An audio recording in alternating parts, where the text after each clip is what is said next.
Fasten your seatbelt. I am taking you for the ride of your life. I'm going to show you what this car can really do. Are you ready? I am ready. Hang on. Okay. Here we go.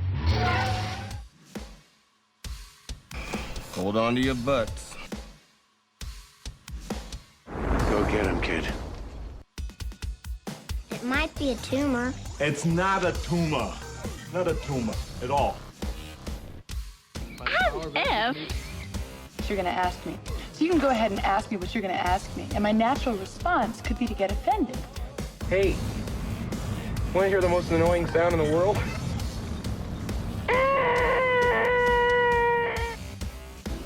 Yeah, well, that's just like your opinion, man. All right. You're listening to the 30-something movie podcast. One movie each week, 30 years in the making.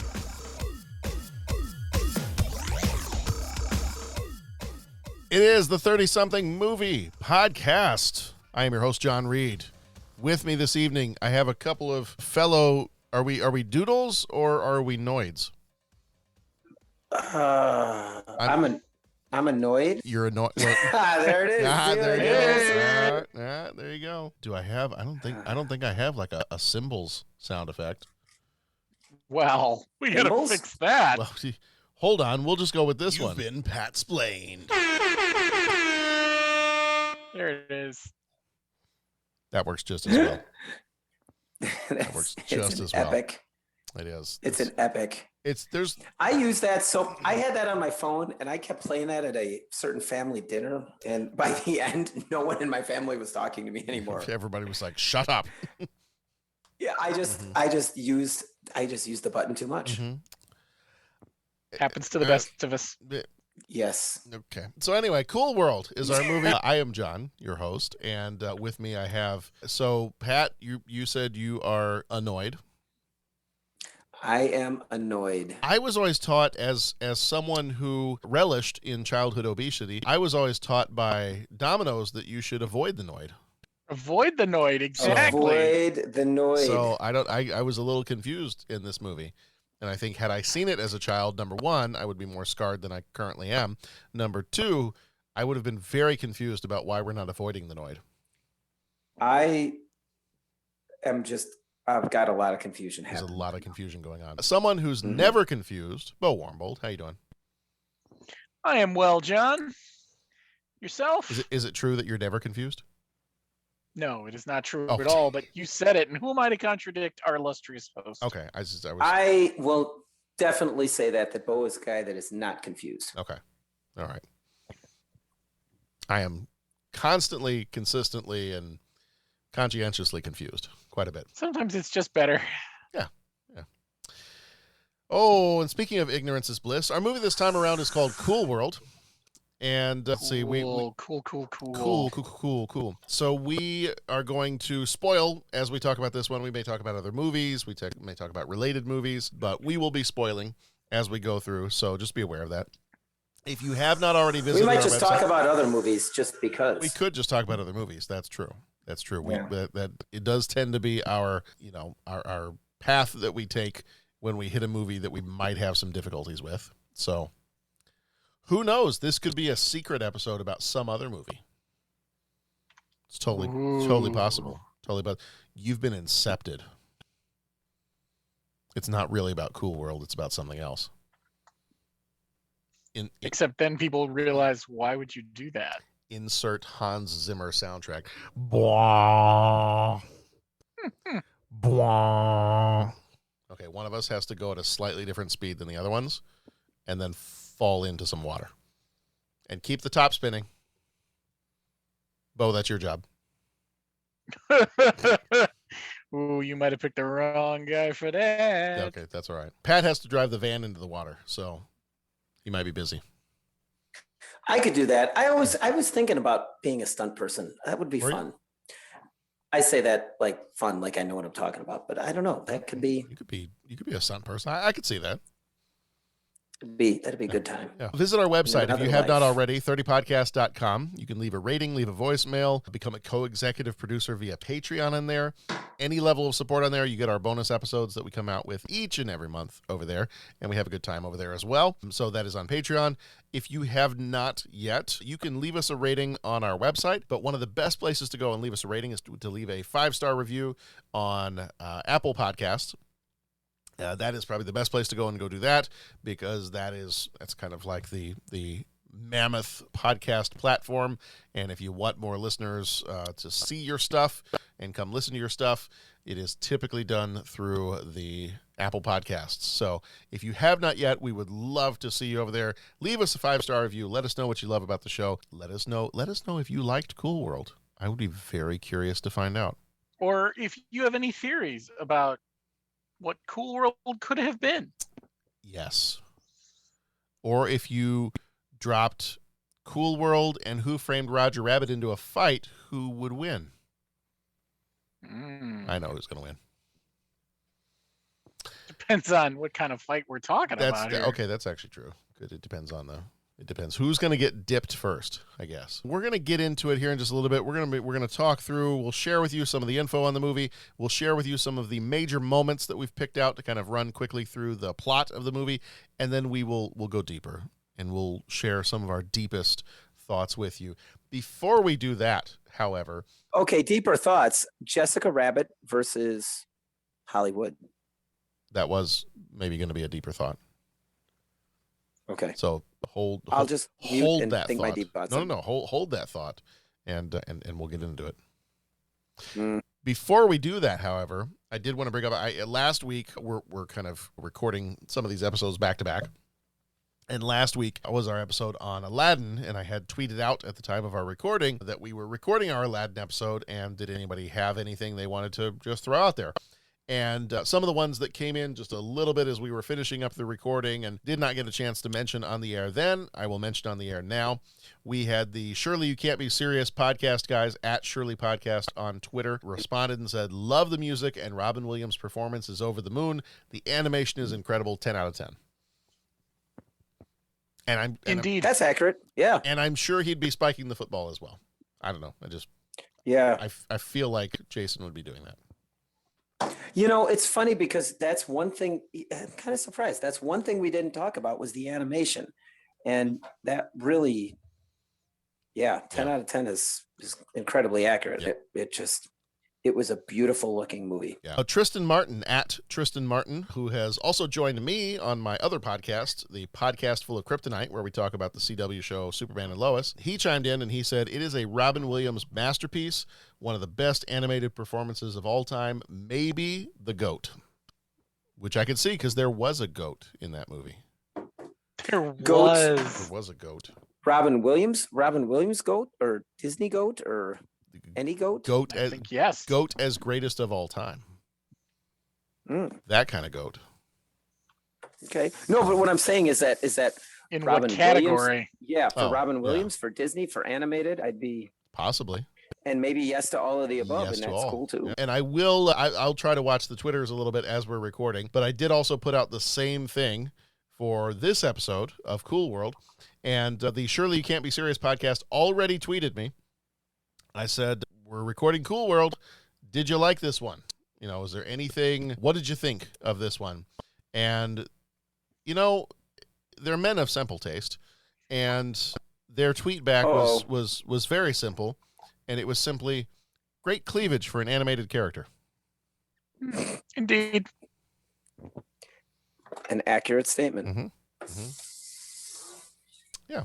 So I will be watching the Twitters to see if anybody else chimes in there, see if we get any more responses for this one, Cool World. I will be curious to see what other people say about Cool World, because once we get into our deep thoughts portion, I have many thoughts about this movie, and I will be sharing them, and I will not be afraid to share them, but we'll get that'll come in the deep thoughts section. So before we get there, let me tell you a little bit about this movie. This movie is called Cool World.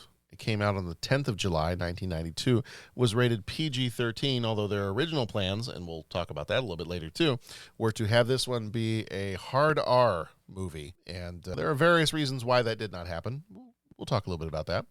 Runtime was 1 hour, 42 minutes, directed by Ralph Bakshi. And Ralph, that was probably part of the reason why it was originally planned on being an R-rated movie, is because he is the original director of the Fritz the Cat cartoons. Have you gentlemen either heard of or seen any of those? Heard of, not seen. Okay. I'm the same way, but I can imagine. I don't know, but I can imagine quite a bit. Yeah, I'm looking at one of the posters. I'm looking at one of the posters right now for Fritz the Cat, and the poster even says, "We're not rated X for nothing, baby." Oh, yeah. Yeah. Nice sentiment. Yeah. Well, that at least makes sense. What they were maybe going for with this movie, like maybe they just wanted to make like a cheap kind of erotic kind of cartoon, like if that's what they were trying to do, if that's all they were trying to do, I'm not saying good, bad, right, wrong, or different, but if they're bragging about getting X-rated cartoons, maybe that's what they were trying to do with this. I think that's what they were trying to do with this. But they, kind of went half potato. Uh-huh. Yeah. Without going into too much detail, I feel like if we had made Dennis watch this movie and he was here, he'd be walking out of the podcast right now. Yeah. Because I made the mistake of clicking on the poster that for the, he's X-rated and animated is Fritz the Cat. Made the mistake of clicking on the poster. And oh dear. I think knowing Dennis's affinity for Howard the Duck, I think he would have some issues with that particular animated feature as well. So let me ask you this.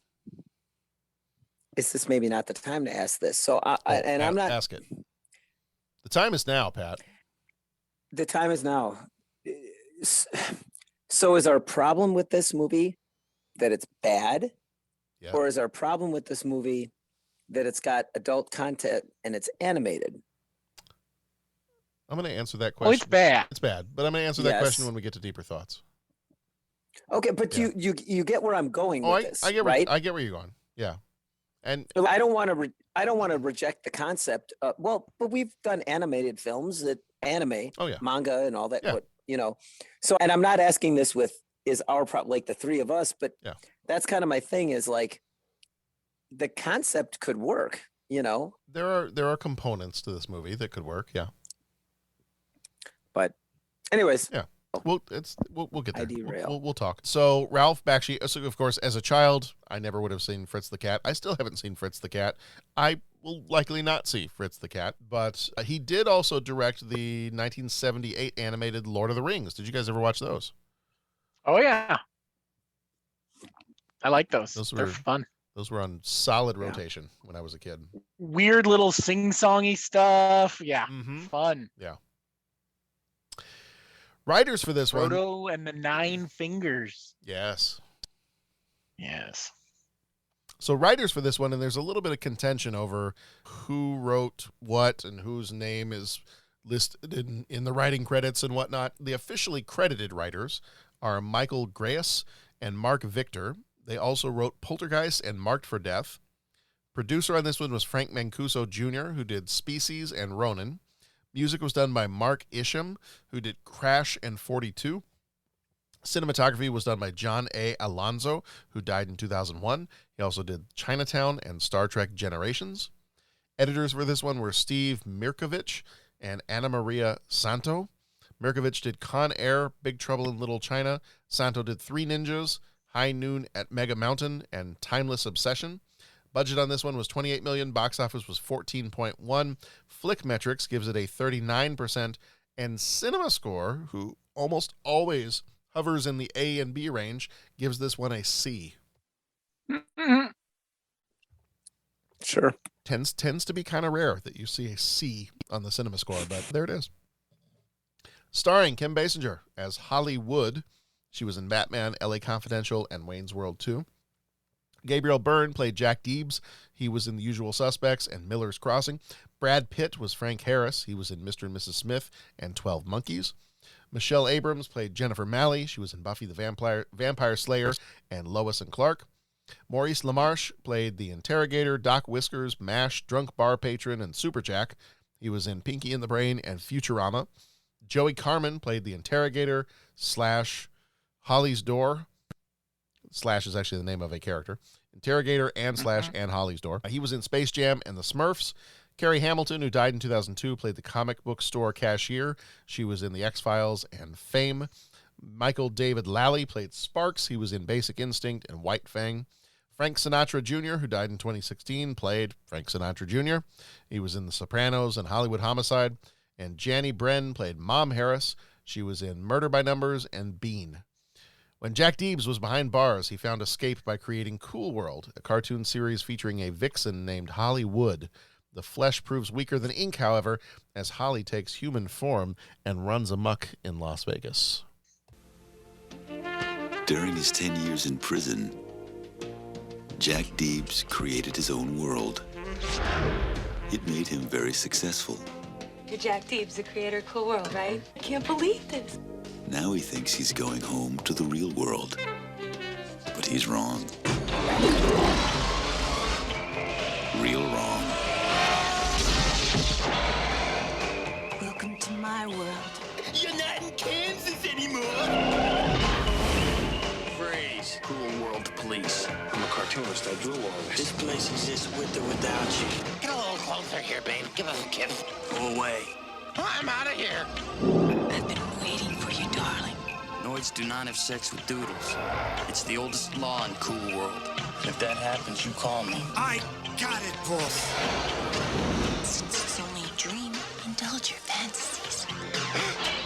Man is in the bedroom. Are you gonna follow the rules? Or are you gonna follow your instincts? You're about to make an unscheduled trip to the other side. Buster. This is gonna be the biggest disaster the Cool World has ever seen. Stop! Cease! Nobody's gonna stop me now.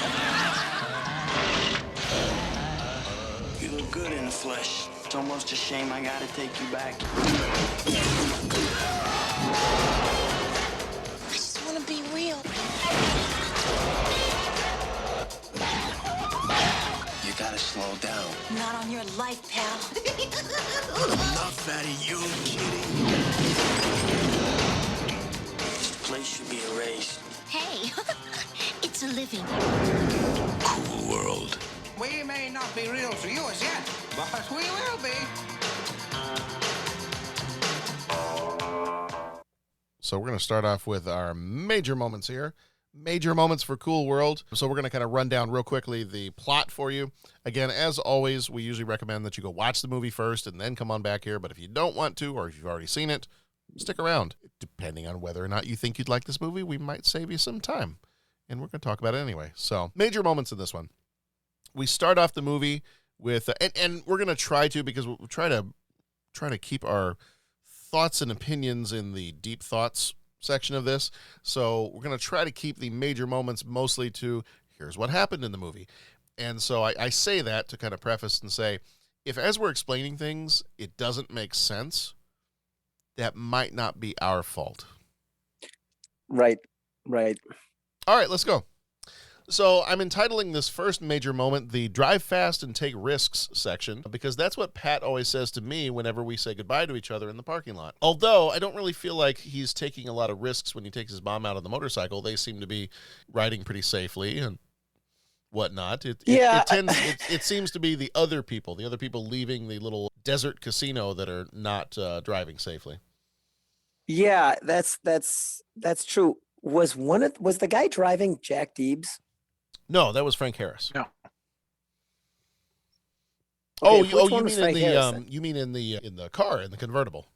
Yeah. I don't think. Yeah. I don't think so. It looked like Gabriel. Byrne. I spent the whole movie going, well, wait a minute. Okay. It wouldn't be, because Brad Pitt's character, Frank Harris, he's coming home from World War II. Right. There's 40 years separating them, give or take, right? And Jack Deebs, well, that's what I didn't get. Yeah, if Jack Deebs is in prison in 1992, he served 10 years, so he would have gone into prison in 1982. So, yeah, he wouldn't probably have been born yet. Okay. Yeah. Well, yeah. that's what my first level of confusion with this movie. Okay. I thought he was the guy behind the wheel, and then I'm like, gotcha. Okay. All right, that's good. Okay. Well, so Frank comes home from the war, and he has brought back this motorcycle with him, and he's really impressed with this, and he wants to show it off to his mom. So he takes his mom on a motorcycle ride, and they end up getting run off the road, hit by somebody who's coming out, driving recklessly, coming out of this little casino, and mom pretty much dies right then and there, and somehow Frank gets transported to Cool World, this cartoon world that somehow exists parallel to our Earth. Fast forward a bit. So here we're going to talk about Jack Deebs. So Jack Deebs is our other main character, and Frank Harris is played by Brad Pitt. I think I might have mentioned that. Jack Deebs is played by Gabriel Byrne. He is in prison for a crime of passion, for killing someone that he found in bed with his girlfriend. And he has been there, I believe they say 10 years that he's served, and he's getting out. And while he has been there, he has been drawing Cool World, which he thinks he created, but it has existed long before he started drawing it. And so he's been doing that in prison. He's kind of become famous for it. And I have a question here. Oh, yeah, go for it. Did I miss where they tell us that he started drawing this in prison and it wasn't something he was doing before he went to prison? Because I never picked up on that, but they say it in the trailer. Mm-hmm. You said it. Yeah. And then some research I did pointed me down that road, and it's an interesting, there's a distinction there that says a few things possibly, and I was wondering if anyone else, and you did, so I'm curious what I missed.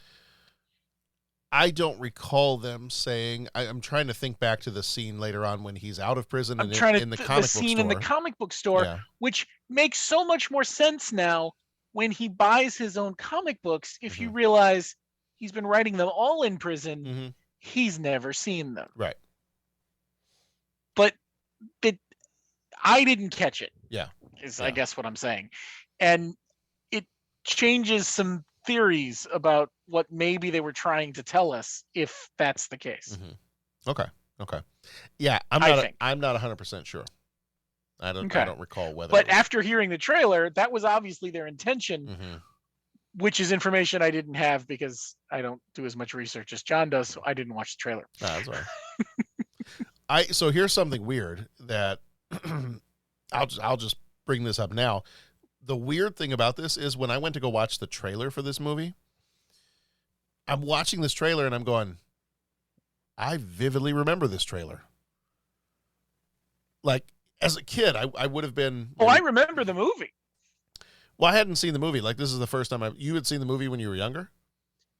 I have seen bits and pieces of it. Whether I've seen the whole thing, I'm not 100% sure, but I think I have. Okay. And it may have been one of those weird things that was lying around the house because my mom went through a period where she was obsessed with Gabriel Byrne. Okay. All right. So I don't recall watching it with her, which would have been awkward as all get out. And I don't remember watching it in 1992 because I would have been slightly too young for this then. However, I do think I've seen most, if not all of this before. Okay.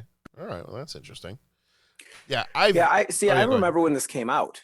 Yeah, I just was going to say I remember when this came out, and I remember all the trailers and the thing. I don't know that. I mean, maybe some guy at school saw it and told me what happened, but yeah, I remember this was a thing. Yeah, because I vividly remember. There's a couple of scenes that I vividly remember from the trailer. God, I remember all of this. I remember seeing this as a kid and thinking, that seems like a naughty version of Who Framed Roger Rabbit that I'm probably not going to be allowed to go see. But the parts from the trailer that I vividly remember are when you have like the cute little, almost like Disney-fied cartoon bunny mom that goes, "There's a man in the bedroom." Yes. And then you have the... that is somehow oddly memorable, isn't it? Yeah. And then you have like the weird little, he kind of like, some of his animation almost looks like a little cartoonish Fleischer cartoon, the little mad scientist guy. We may not be real to you as of yet. I remember those lines from the trailer. And then the other one is, I remember Kim Basinger running towards a wall and bouncing off it as she becomes a cartoon person.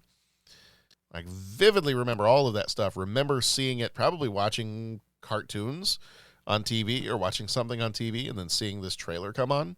So I knew that I had seen the trailer and really had a lot of the trailer still memorized. So that kind of came as a bit of a surprise. But all right, so we go Jack Deebs.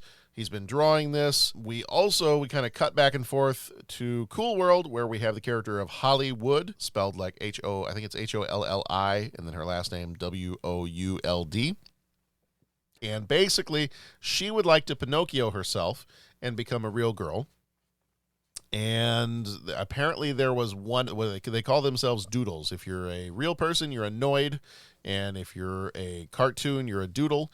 And so apparently a Doodle went over to the other world and became a Noid and like started a casino in Las Vegas. And like there's this legend of a Doodle that went to the other side.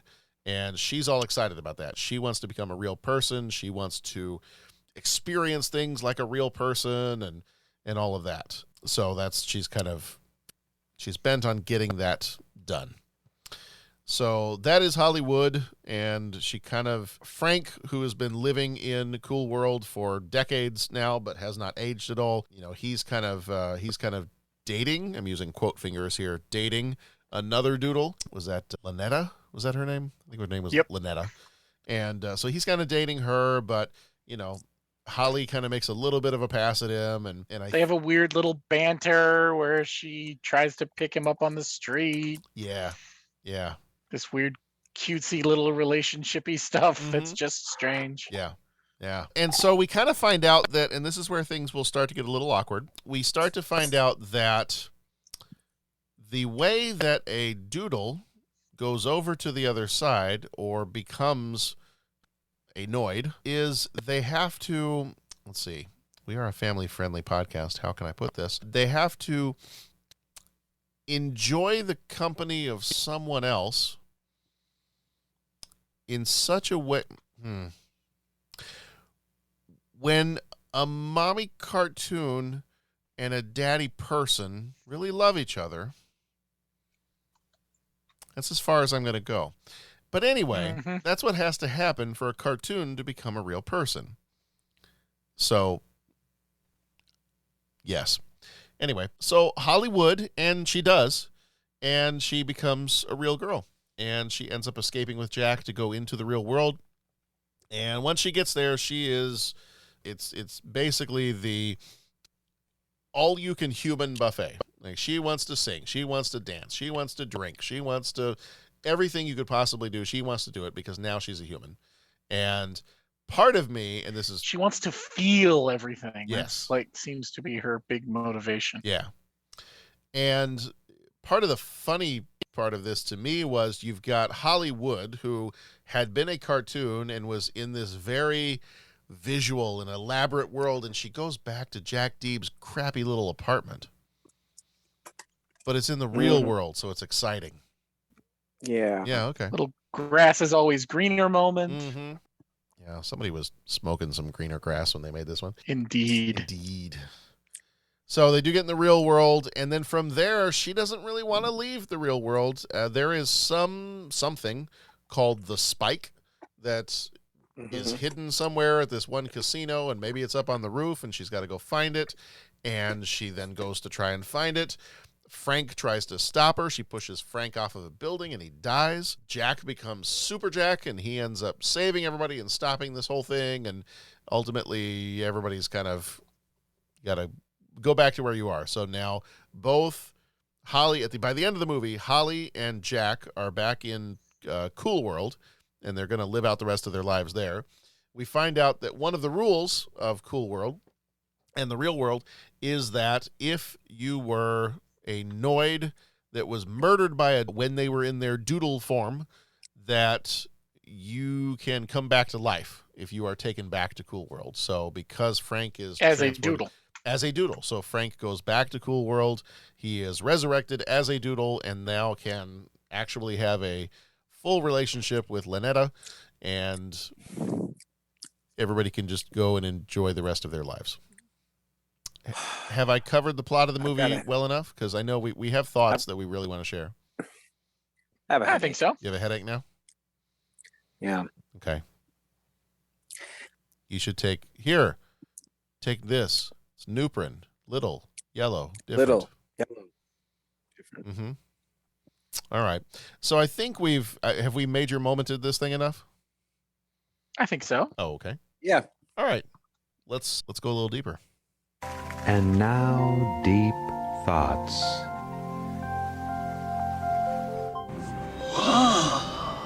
Whoa. Deep thoughts. All right. My first deep thought, and I'm just going to, because our first questions usually for this part are, do you like this movie? What works? What doesn't work? I have a clip from another movie that I would like to play for you to help try to explain some of my thoughts. Now, I had not seen this movie before. And a little background on this, when I was making the list of movies that was going to be going on this year's, to make this year's cut of the movies that we were going to see, when Cool World came up, I did not look at the ratings for it. I didn't look at anything. I was just like, oh, I remember that from when I was a kid. That's got to go on the list. That's got to be one of our animated ones because I never had a chance to see it. It always looked kind of interesting. Like the animation looked interesting. And I was like, all right, it's a little bit like an adult version of Who Framed Roger Rabbit. Let's put it on the list. Good, bad, or indifferent. Let's watch this thing. And then I started watching it. And I think after I got maybe like 20 minutes in is the first time I texted all of you. And I was like, guys, what evil hath I wrought? And I wanted to like send you all a hand engraved apology letter at that point for adding this to the list. But I have a clip from a movie that I think will very accurately explain what I was feeling as I was watching this movie. Yes, I did it. I killed Yvette. I hated her so much. It flames on the side of my face, heaving breath. Yeah, so that's about how it made me feel. How does this movie make you guys feel? Mostly confused for me, trying to figure out where they were going and the story they were trying to tell.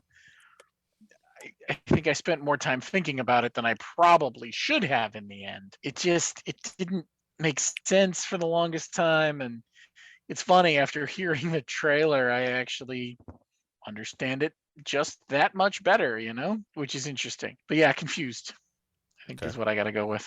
Patrick? Yeah, me too. I'm convinced there's a concept here that can work. I really am. I just don't know that the execution worked for me. And I'm sure we'll get into it more. So tell me if I'm going too much off the plot, but I mean, the whole idea of two different worlds, my gosh, we're living in the multiverse stuff now. Like every show that I consume, movie that I consume, superhero thing, there's always the multiverse, right? Mm-hmm. We have 3 different Batman movies out there, 3 different Spider-Man movies. Well, we're going to find a way to make it all fit together. You know what I'm saying? I mean, so you've got those concepts. And I've been watching back Star Trek back in the 1960s. They had the mirror universe. So I really, so that concept works for me. I like that idea, like trying to get from one world to the other. That all works. For me, I think the biggest thing, like you said, confused. I think the biggest thing I struggled with was, what are the rules of the cool world? Like, how do we know what the rules are? How do you know that this is how you become real, or this is how you become a doodle? And did Deebs, I'm still confused. Did he draw it or did he not draw it? And if he didn't draw it, where did it come from? I mean, like these are the things that I want to know. The whole scene where, he went for a ride with his mom on the motorcycle, and then she ended up dying, and then he got sucked in. Like, that almost didn't even need to be there, because all that did was create more questions. who was the little cartoon mad scientist and he had the spike? He had that at the beginning because I thought that's what he was used to pull Brad Pitt into the cool world. But I guess that's my biggest struggle with this is just like explain cool world more. Right. So, okay, one of my big questions. He's the cop of Cool World, the only one. Yeah. The rule is no sleeping with Doodles. Yeah. Do we ever get, I think it's implicit at one point, not explicit, but other people have been brought over, right? That's why this rule exists and he's trying to police this. Yeah. Is that how I'm supposed to understand this? Yeah. Okay. I just want to make sure. Because they don't make it very clear. There's a couple of throwaway lines where it makes it sound like Holli's tried this before, but I'm not really sure. For there to be a law, other Doodles would have had to noodle. One would think. Yeah. It's I think you might have mentioned it before we started recording, so I have to bring it in here because I thought it was a masterful use of language and could be part of your film school paper on this one. Oh dear. It's Chekhov's doodle. The idea that we've introduced the idea that a doodle needs to noodle with annoyed in order to become a real Pinocchio. And if anybody understood that sentence, God bless you. And please seek help as quickly as you can. Indeed. Yes. There's so much that's confusing about this movie, and even trying to read some of the articles, reviews, interviews. Brad Pitt called it Roger Rabbit on acid. Roger Ebert said that it was, how did he put it? That it was not remarkably, surprisingly incompetent film. It's got 4% on Rotten Tomatoes. That's low even for Rotten Tomatoes. Yeah. Yeah. Here was an interesting one. I got this. This was an article that was quoting another blogger who had written something about Cool World. So this is the quote from this other blogger. If you want to have a good time watching a bad movie, you should not watch Cool World. If you want to have a generally good and happy life, free of any undue anguish or suffering, you should not watch Cool World. No one should watch Cool World. Animals should not watch Cool World. I would not show Cool World to my worst enemy. Cool World is an enhanced interrogation technique. Cool World is the video in The Ring. Cool World contains substances known to the state of California to cause birth defects. Cool World is a vast, angry darkness without end. I would like to promise you all right now, I didn't write that. Okay. But I feel like that person and I could be friends. Oh, they see you for sure. Yes. Uh-huh. Because, and I tried to, in the days leading up to recording this, I've tried to calm myself down just a little bit, but I think I texted you all a few times in trying to finish it, and I will fully admit this movie took me nearly 4 or 5 days to finish, because I would watch 20 minutes and I'd be like, no, stop it, and then I'd be like, okay, I gotta step away for just a moment. It took me 3 sittings. Okay, all right. Yeah, I had to. Yeah. And I freely admit I've watched some bad stuff that I've enjoyed before, so I don't think this is a case of like, oh, John was just being real stuffy about this and thinks he's a movie critic. And no. John genuinely started this movie thinking, wow, this could be an interesting kind of a different take on a Roger Rabbit kind of thing. And, probably had a lower budget than what Roger Rabbit had, and, very different art style. And yeah, let's watch this thing. And almost immediately it just made me angry. Because so much of it, if they wanted to take Roger Rabbit and be like, hey, let's take everything that was great about Roger Rabbit and let's make it a little bit more adult, I'm fine with that. It's you got a different audience. Cool. Yeah, make a movie where you kind of pay tribute to what Roger Rabbit did and did so well, but make it skew it a little bit more adult. Make it a little bit more rough around the edges kind of a thing. But there was so much in this movie. And I hate to say this because Kim Basinger and Gabriel Byrne especially. I've loved Gabriel Byrne in pretty much every other movie I've seen of his. And Brad Pitt. Brad Pitt's a great actor. There's a lot of great actors in this movie. Their acting is terrible in this movie. The acting is terrible. The story does not make sense. What really started to kill me was the animation makes no sense at all. Like, there were scenes, because I'm thinking, all right, if this is kind of like a pay tribute to Roger Rabbit and the mixture of real and cartoon, but then also pay tribute to some of the more adult skewing cartoons that are from the 70s and 80s, what the director is known for. Pay tribute to some of that stuff. But there are moments in this movie, and that's where it started to just absolutely, I'm clenching my teeth right now as I'm saying all this. There are moments in this movie where there is just somebody is having a conversation. Maybe it's Frank and Holly are having a conversation, and there is stuff flashing across the screen. There are characters zooming in on the screen while a conversation is taking place. There are crazy little animated characters running around, and they don't even make it halfway across the screen before they just bloop, disappear. Like, as if somebody started to animate it, and then they just got tired, and they were like, I'm done. And I'm watching a lot of that randomness is so weird. And it was so if the randomness is meant to be good, if it's stylized randomness, then good for them, and I hope somebody enjoys it. But it just made me mad. Like, I hated watching this movie. Well, and they didn't stick with it. No. Like, the randomness was there, and then it was gone, and you're like, well, but why? And I'm all for stylistically doing something different, and I'm all for a little bit of zany. But to a certain degree, the zany has got to make some sense. Right. It doesn't need to be logical because we're talking cartoons, so it doesn't have to be fully logical, but it's got to make some kind of sense. It can't just be. It can be, I guess, but then I'm not watching your movie. It can't be zany just for the sake of being, let's just be crazy zany. And let's just do stuff. I feel like they were trying to set the scene of Cool World, and they wanted it to feel like Toontown, but they missed the mark. Yeah.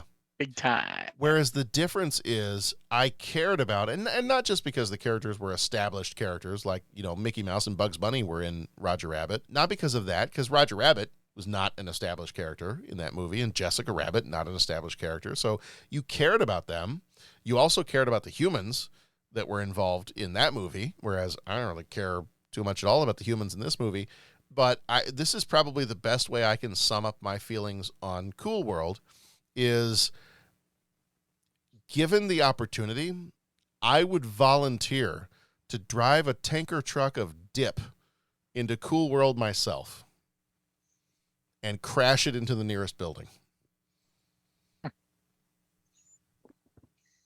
Yeah. It was Cool World, so don't you mean Ink Pen? Maybe. I figured dip probably works there too, though. Probably. Yeah. It should, right? Right. You would think so. Logically. So I can't really tell you. But then you'd be applying logic to Cool World, which, no. So other than knowing that David Bowie wrote a song specifically for this movie, which I'm like, all right, well, there's one good thing. I honestly, and I really and truly have tried, I honestly cannot tell you a good thing about this movie. And I'm like, we haven't watched a movie yet where I've been 100% I hate this movie. I always try to find something good about these movies. And the Shirley podcast guys are not wrong. Characters are not bad. They're just drawn that way. But like, the animation is just so, it's not what it could have been. And I started to blame it on the director until I started to read how much studio involvement there was that got in his way. His movie was going to be a much more R-rated movie, kind of a little bit of a darker story. It was still going to have the idea that a cartoon and a human got together and had a hybrid cartoon human child, and that child hated its parents and went to the real world to try to go kill its father, for creating it. and that the art style was going to be very similar to like Frank Miller's Sin City. Sin City. At least that story had some pathos to it or something. I know. I'm reading that. I'm going, oh, give us that movie. I would love to have seen that movie, even if it wasn't great. I would have loved to have seen that movie. But this movie is a cobbled together mess that has no coherent story. The story is ludicrous. It's stupid. The animation is it's a cacophony of too many different styles that are not put together in any kind of meaningful way. The acting is terrible. The movie is just overall terrible. I hate it. I don't hate very many things. I don't know if I've ever said on this podcast that I hate a movie. Not that I can recall. I hate Cool World. I feel like this is, all three of us listen to Greatest Generation. I feel like this is one of those moments where like Ben just starts yelling and screaming and like gets up from the table and kind of walks away for a minute. It's like one of those moments. I feel like I want to go just scream at this movie a little bit. Kim Basinger even said, I was reading in the little comments in there, she even said at one point, like halfway through the movie, she started to do rewrites on the movie because she's like, I want to be able to show this to children in the hospital. And I'm gonna say something. What movie did you think you were making at that point? Right. Like what movie do you think you're making? And I mean this completely in a humorous way. Are you trying to finish the kids off? And that's why you want to show it in the hospital? They're already in the hospital. Why would you do that to them? Plan here. What, do you hate children in the hospital? Yeah. Good Lord. I think that's my last comment. I've talked enough. That's my last comment. That's all I'm going to say. I hate this movie. I hate it. I hate it. I hate it. Flames on the side of my face. What did you guys think? It was a challenge. It was a slog. The more it's definitely a movie, and this is where I come back to maybe the movie needed to be longer and maybe they needed to tell us a little more. The more research I do, the more intrigued I am by what the story could have been. Yeah. I listened to, I think I've mentioned this podcast on the show before. How Did This Get Made? Great podcast on the Earwolf Network. Yeah. And they spent an episode on this, and then they had their standard mini episode after the fact where they do some corrections, take some feedback and whatnot. And there was just a really interesting discussion that was had through all of that. I'm not going to rehash that here, but they bring up some interesting points revolving around, well, if he created this in prison after he killed the man who was sleeping with his wife, is it a psychotic break that led him to see this world? And then you start to roll in the PTSD that you're from World War II, which is how the first guy crosses over. And there are some interesting things happening, but they weren't cohesively put together in a way that made sense to anybody. Mm-hmm. And I think that's really the problem. And I don't know if it's all the studio, if it's all the rewrites, where the problem lies, but it definitely lacks a cohesion to make you feel like you've been told a story. I hear what you guys are saying. John, I can see why you're like, man, this is just not my thing. And I said from the beginning, I'm convinced that there's a concept down here that I think I would like. Yeah, I kind of wanted to show me the dark, gritty, yucky. This just seems like too many people tried to pull it in a different direction. And what we got was the result of all of that mix matched in. You know what I'm saying? To quote the way you were going, Pat, I think you were about to quote Gollum. Give it to us raw and wriggling. Yeah, that's right. Well, there was some raw and wriggling. Well, yeah. And I think the whole idea of a PG-13, who's the audience? Right.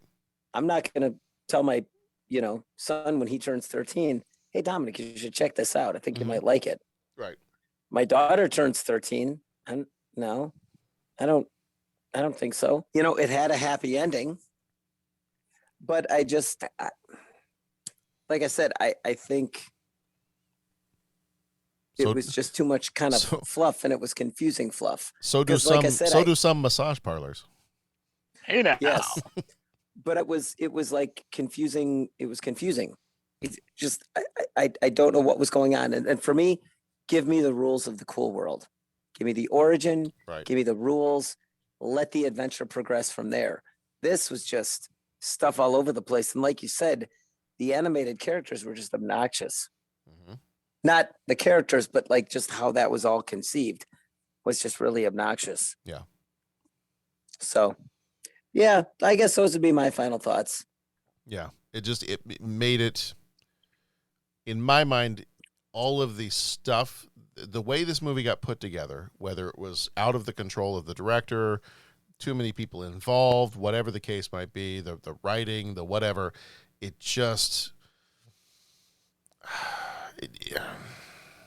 it just got put together in such a way that I don't really know.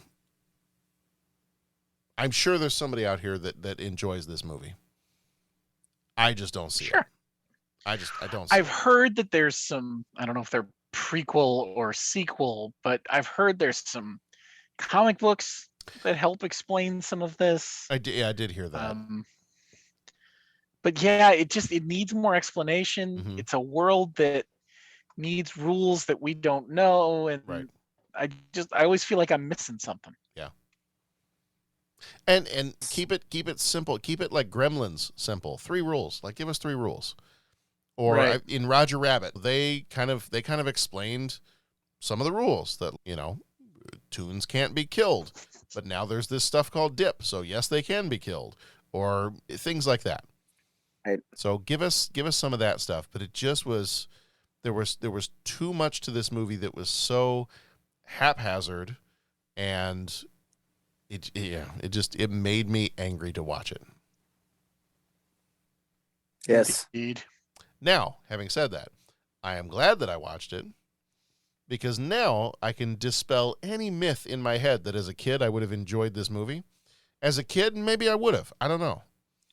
Maybe I would have been like, ha ha ha, this is like more of an adult thing and I shouldn't be watching it. And it might have been like that. But then I feel like at some point in my life, if I had gone back and then rewatched this, be like, yeah, I remember liking this as a kid. I feel like that would be the moment that would cause me to build my time machine, go back in time and slap myself as a young child and say, no, bad puppy. Mm-hmm.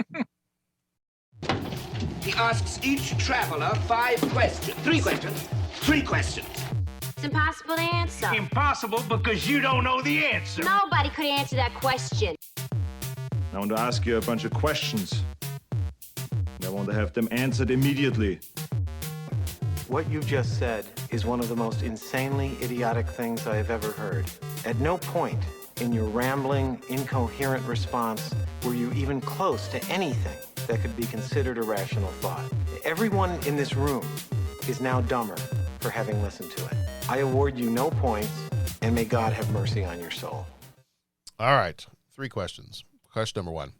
What is your favorite animated show or movie that skews a little bit more adult? Family Guy. That is an excellent choice. That was up there for me as well. I'm going to go with a Netflix thing called The Liberator. I don't know if you guys have heard of it. I've heard of it. I have not seen it. I think I watched awesome. it. Is that the Army one? Yes. Yes. It's awesome. It's awesome. And yeah, the animation, so that would be, the animation is awesome.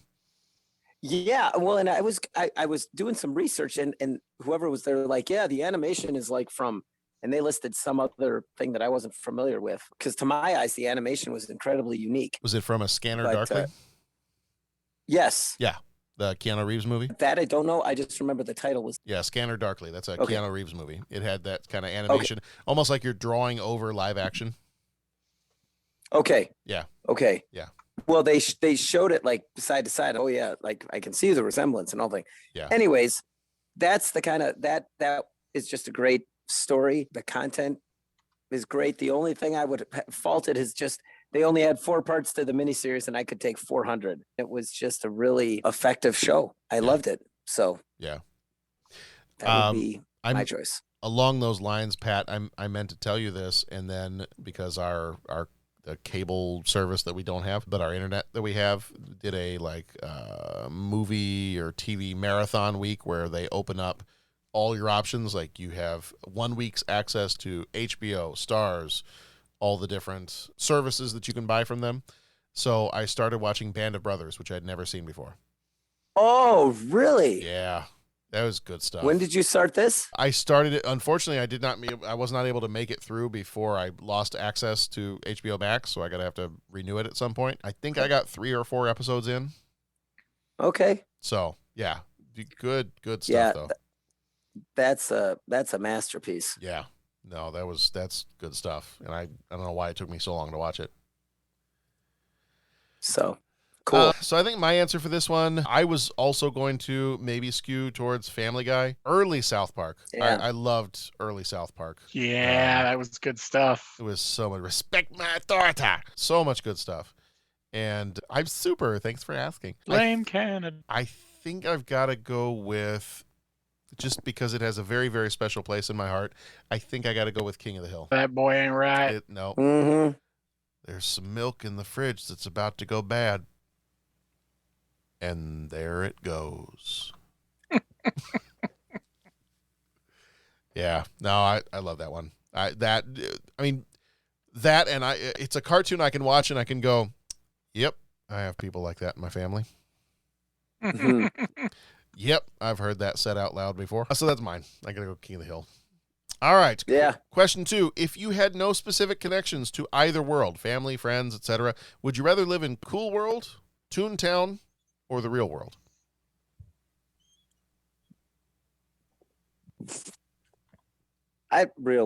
Real world for me. Okay. If I'm in Cool World, am I a doodle or a noid? You can be whatever you want to be. Ooh, see, that's harder. I think Cool World could be fun if I was a doodle, but I do think the real world is a little more rational for me. Mm-hmm. Yeah. Random quick question. So if Holli Would looks the way that she does when she's in Cool World, Mm-hmm. and then she looks like Kim Basinger when she's in the real world, Sure. when she starts like flashing back to being a doodle again, why does she look like a coked out blonde Raggedy Ann? The theory there, and this is another one of those, I feel like this movie needs so much explanation, Yeah. is that's because like the barrier between the worlds is coming down. It's not like she's turning into a doodle. Right. She and that other doodle are switching places, is the way I read gotcha. it. I felt like a Okay. mirror universe thing was happening. Gotcha. So Now, she's, whether I'm correct or not is anyone's guess. so she wouldn't But that necessarily. was how I interpreted that. Okay, so she wouldn't necessarily go back to looking like Holli Would. She might switch If places she with crossed another back over into Cool World, she might. That part I was a little unclear on. dude. Okay. Again, just don't feed her after midnight. Don't get her. Right. I'm not going to continue with the rest of those. I think I'm sticking with Real World. Toontown. I might do a little stint in Toontown from Roger Rabbit. Mm-hmm. That seems like maybe a little bit more fun than Cool World. You might get murdered in Cool World's kind of a rough place. Yeah.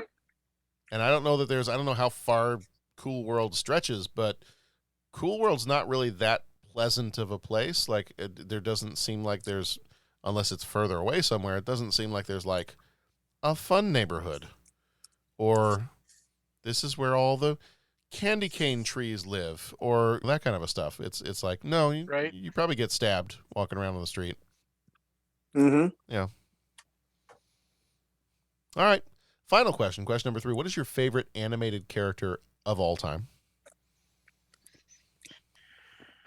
That is a challenge, my friend. Oh, I'm going to give you a second to think about that because I'm going to back up to number 1 real fast. What is your favorite animated show or movie that skews a little bit more adult? I did say King of the Hill. I am going to say, if I can throw in an option for movie, I'm going to give it to a maybe tie between Akira and The Animatrix. Because that's good stuff too. Yeah, it is. Yeah, Animatrix is real good. Yeah. Okay. All right. Back to question 3. What's your favorite animated character of all time?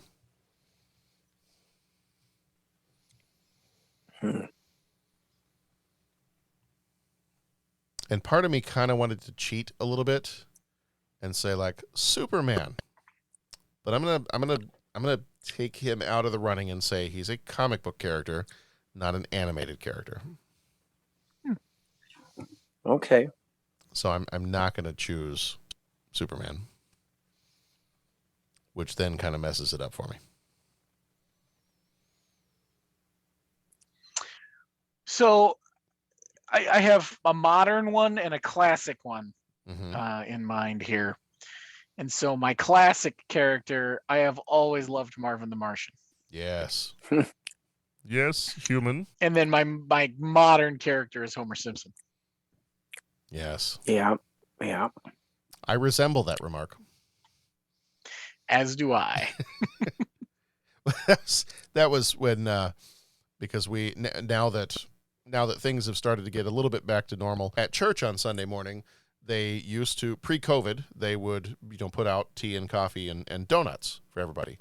And of course the challenge, one of the obstacle courses that I think is just like a fun American Ninja Warrior way to do church, is for the adults to try to get to the donuts before the children run upstairs with their grubby little fingers. Well, sure, yeah. Oh, yeah. And start going, I don't know, I don't want that one. Let me squish it. Is it cream filled? No, I'll put it back. And that kind of a thing. Little germ factories. Little germ factories, right.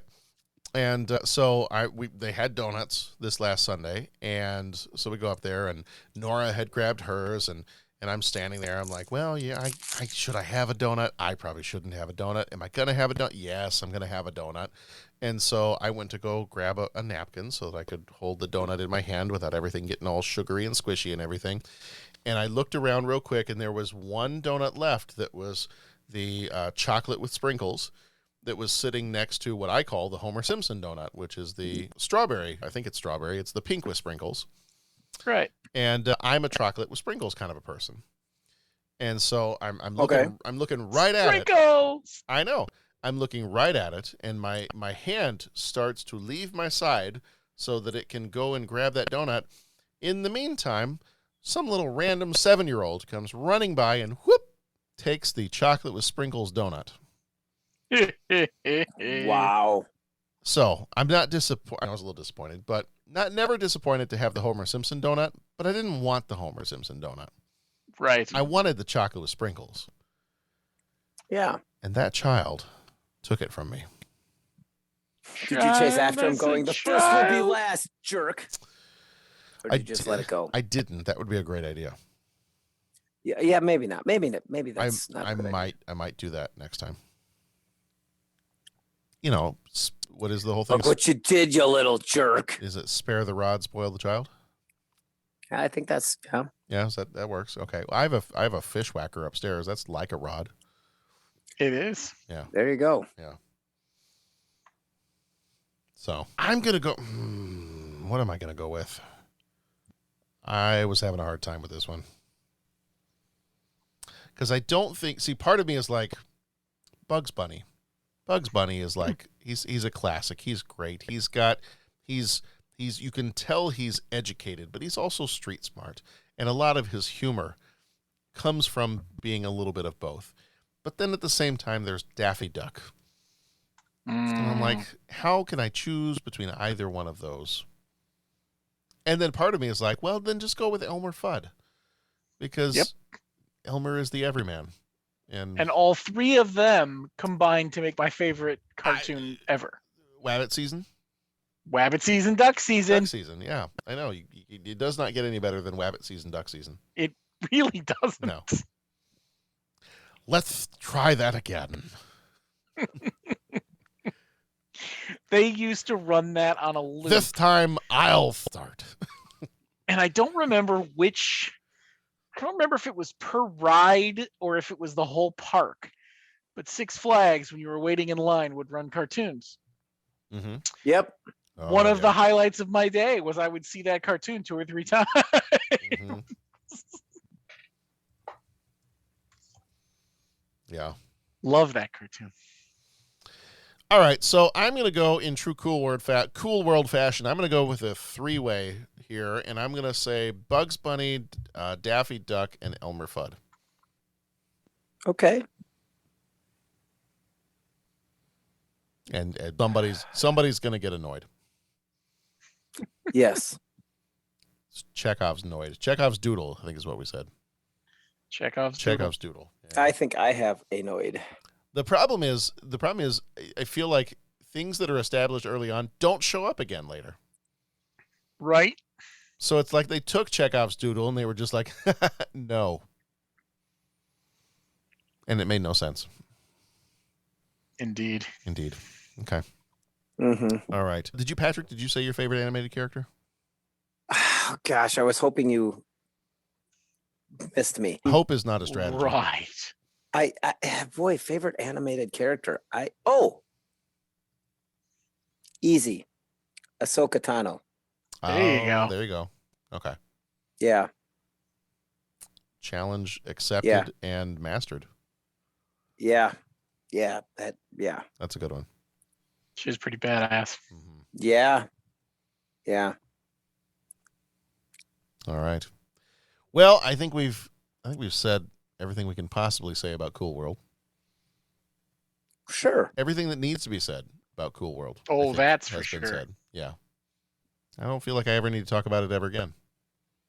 No,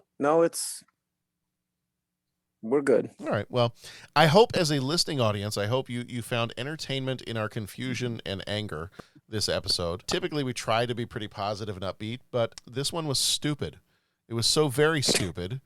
I'm going to continue to say that it's stupid because I'm just going to get it all out because then I don't want this to carry over to the next episode. So it's because what is the next episode? The next episode is The Distinguished Gentleman. Oh, It's not going to carry over to that one. Yeah. So I'm just getting it all out now.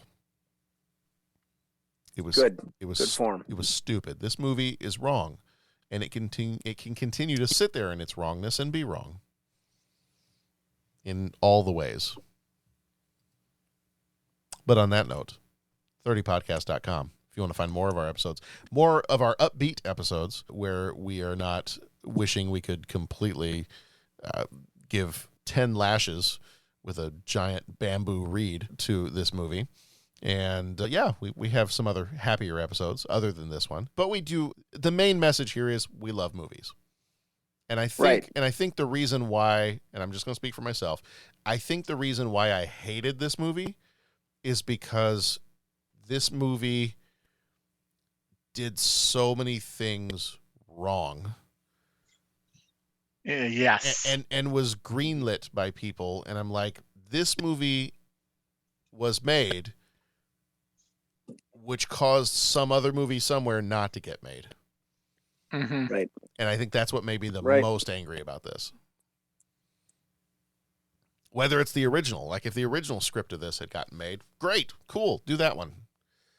But because this steaming pile of dino doo-doo got made, something else didn't get made. And someone else did not get an opportunity to make the movie that they wanted to really make. Right. And Kim Basinger wanted to destroy the lives of sick children by showing this to them. I just don't get it. Yeah.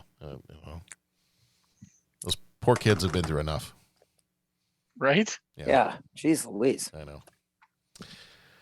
All right. 30podcast.com. Like I said, we got a lot of episodes there. You can go check those out. You can also leave us a rating, review. You can join us on Patreon. Head on over to Apple Podcasts. Give us a 5-star rating over there. Tell us, I don't know, in your 5-star rating, tell us your favorite animated movie. There we go. I'd like to hear that one. What's your favorite animated movie of all time? And if it's Cool World, then please explain. Like I'm being very honest about that. I would love to hear from someone who really enjoys this movie because I'm missing it somehow. And I'm genuinely curious. That's not me being facetious or sarcastic at all. I'm genuinely curious to hear from somebody who really likes this movie. Yeah, we don't share the affinity for the movie, so correct. You know, correct.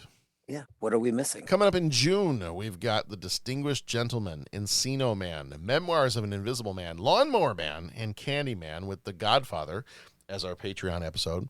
In July, we've got the Razzies of 92 is our Patreon with Shining Through, Bodyguard, Christopher Columbus, The Discovery, Final Analysis, and Newsies. And then our regular episodes for the month of July are Batman Returns, Reservoir Dogs, The Mighty Ducks, and Beethoven. So excited to get into some of those over the next couple of months or so. Oh, yeah. Gentlemen, it might have been a bit of a rough one tonight, but I always have fun talking movies with you, even when it's a really crappy movie. Good talking to you too, John, and you too, Patrick. Yeah, Bo, John, it was a good time. These are some fun movies. So let's go. We can go take a rest. Tomorrow's a new day. Tomorrow is a brand new day. It's a whole new world. Brand spanking new. A whole fantastic point of view. Yeah. All right.